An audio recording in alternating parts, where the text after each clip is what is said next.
बच्चों, हम आंग्ल मराठा संबंध के बारे में संक्षिप्त में जानकारी लेंगे। आंग्ल मराठा संबंध क्या है? अंग्रेजों और मराठों के मध्य होने वाले संबंध और युद्ध। आपने वीडियो के माध्यम से विस्तार से इसके बारे में जानकारी प्राप्त कर ली है। अब मैं केवल संक्षिप्त में आपको बताने का प्रयास कर रही हूँ कि प्रथम आंग्ल मराठा युद्ध का जो श्री गणेश माना जाता है वो सूरत की संधि से माना जाता है। इस समय जो रघुनाथ राव पेशवा थे उसने अंग्रेजों से सूरत की संधि संपन्न की और सूरत की संधि के माध्यम से उसने अपनी सुरक्षा का दायित्व और अपने वर्चस्व के संपूर्ण अधिकार अंग्रेजों को समर्पित किए। इस संधि को मराठा सरदारों द्वारा नकार दिया गया और उन्होंने अंग्रेजों से युद्ध प्रारंभ कर दिया। अंग्रेजों के द्वारा भी युद्ध का श्री गणेश कर दिया गया। दोनों के मध्य युद्ध का बिगुल बज गया। लेकिन इस समय जो है बंगाल की कंपनी सरकार द्वारा युद्ध हस्तक्षेप करके युद्ध को रोक दिया गया और एक नई संधि संपन्न की गई मराठों के साथ, जो कि पुरंदर की संधि के नाम से जानी गई। इस संधि के माध्यम से जो है अंग्रेजों ने राघोबा को या रघुनाथ राव को, जिसने सूरत की संधि की थी, उसे मराठों को सौंप दिया। इस संधि के पश्चात एक और समझौता, बड़गांव का समझौता संपन्न हुआ अंग्रेजों और मराठों के मध्य, और उस समझौते के माध्यम से विशाल भूभाग अंग्रेजों को प्राप्त। तत्पश्चात अंतिम संधि जो संपन्न हुई वो सालबाई की संधि कहलाई। उस संधि के माध्यम से 20 वर्ष के लिए दोनों के मध्य शांति स्थापित हो गई। अब हम देखेंगे द्वितीय आंग्ल मराठा संबंध और युद्ध। द्वितीय आंग्ल मराठा संबंध की जो शुरुआत है वो पेशवा बाजीराव द्वितीय के माध्यम से मानी जाती है। उसने बैसीन की संधि अंग्रेजों के साथ की और इस संधि का जो सार था या जो इस संधि का महत्वपूर्ण कारण था और इसका जो उद्देश्य था, अंग्रेजों की शरण में चला जाना। इस संधि को मराठा सरदारों द्वारा नहीं माना गया। होलकर ने, सिंधिया ने, भोसले ने अलग अलग रूप से अंग्रेजों से युद्ध प्रारंभ किया। सबसे पहले भोसले ने देवगांव की संधि संपन्न की। इस समय अंग्रेज गवर्नर जनरल था वेलेस्ली। तत्पश्चात सिंधिया ने सुरजी अर्जन गांव की संधि संपन्न की। होलकर ने राजघाट की संधि संपन्न की। इन संधियों के पश्चात द्वितीय आंग्ल युद्ध समाप्त हुआ।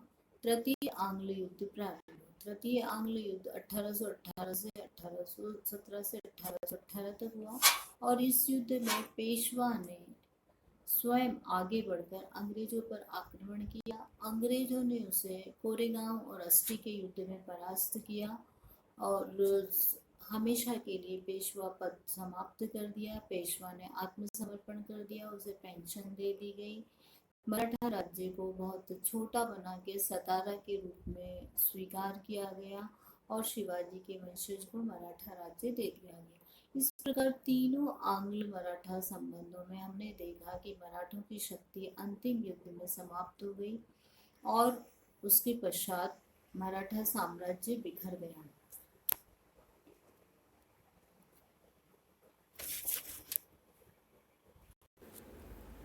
अब हम देखेंगे आंग्ल मराठा युद्ध में कौन कौन सी संधियां हुई। सूरत की संधि, पुरंदर की संधि, बड़गांव की संधि, सालबाई की संधि। सूरत की संधि की विभिन्न शर्तें स्क्रीन पर है। पुरंदर की संधि 1 मार्च 1776 को हुई। बड़गांव की संधि 19 जनवरी 1779 को हुई। सालबाई की संधि 17 मई 1782 को संपन्न हुई। अब हम देखते हैं द्वितीय आंग्ल मराठा युद्ध। अब इसके क्या क्या कारण रहे। वेलेस्ली की साम्राज्यवादी नीति, मराठों में पारस्परिक कलह और पेशवा की अयोग्यता। बैसीन की संधि से इस युद्ध का प्रारंभ माना जाता है 31 दिसंबर 1802।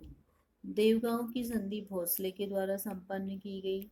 फिर संधि के क्या क्या परिणाम निकले कि इससे जो है भविष्य में मराठा शक्ति का अंत हो गया। मराठों के यहाँ फ्रांसीसियों का प्रभाव नष्ट हो गया, अंग्रेजी साम्राज्य का विस्तार हो गया। सिंधिया और भोसले द्वारा सहायक संधि स्वीकार कर ली गई। निजाम गायकवाड़ राजपुताना के राज्य सिंधिया और भोसले के प्रभाव से मुक्त हो गए। मुगल सम्राट पर अंग्रेजों का नियंत्रण स्थापित हो गया।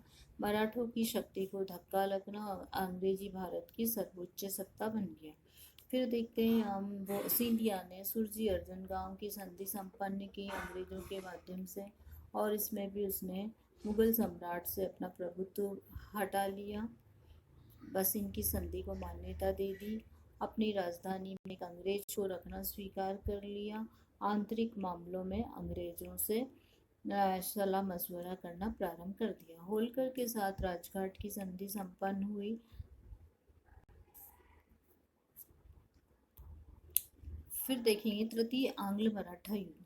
तृतीय आंग्ल मराठा युद्ध की शुरुआत जो मानी जाती है वो मानी जाती है युद्ध के कारण लॉर्ड हेस्टिंग की साम्राज्यवादी नीति और मराठों के आंतरिक कलह। अब इसका युद्ध का तत्कालीन कारण जो था वो बाजीराव द्वितीय का अंग्रेजों पर आक्रमण था। होलकर ने मंदसौर की संधि संपन्न कर ली थी कंपनी के साथ।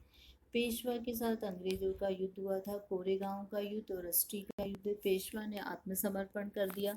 पेशवा पद की समाप्ति कर दी गई, उसे वार्षिक पेंशन दे दी गई। उसके राज्य को अंग्रेजी साम्राज्य में मिला लिया गया। सतारा का छोटा सा राज्य शिवाजी के वंशज को दे दिया गया और मराठा शक्ति का अंत हो गया।